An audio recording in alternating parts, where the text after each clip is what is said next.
കേരളത്തിലെ ക്ഷേത്രങ്ങളിൽ ആഘോഷിക്കുന്ന പ്രധാന ഉത്സവമാണ് തൃക്കാർത്തിക. വൃശ്ചിക മാസത്തിലെ കാർത്തികാദേവിയുടെ ജന്മനാളാണ്. ലക്ഷ്മി പ്രീതിക്കായി വീടും പരിസരവും ദീപങ്ങളാൽ അലങ്കരിക്കുന്നതാണ് തൃക്കാർത്തികയായി ആഘോഷിക്കുന്നത്.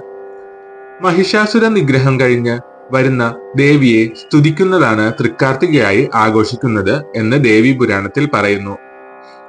താരകാസുര പുത്രന്മാരായ ത്രിപുരന്മാരെ നിഗ്രഹിച്ചു വരുന്ന മഹാദേവനെ ദേവി ദീപങ്ങൾ തെളിയിച്ച് സ്വീകരിച്ചതിനാലാണ് തൃക്കാർത്തിക ആഘോഷിക്കുന്നത് എന്ന് മറ്റൊരു ഐതിഹ്യം.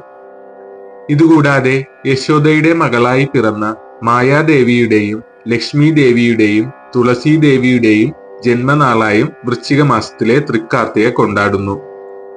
എന്നാൽ തമിഴ്നാട്ടിൽ സുബ്രഹ്മണ്യ പ്രീതിക്കായാണ് തൃക്കാർത്തിക ആഘോഷിക്കുന്നത്.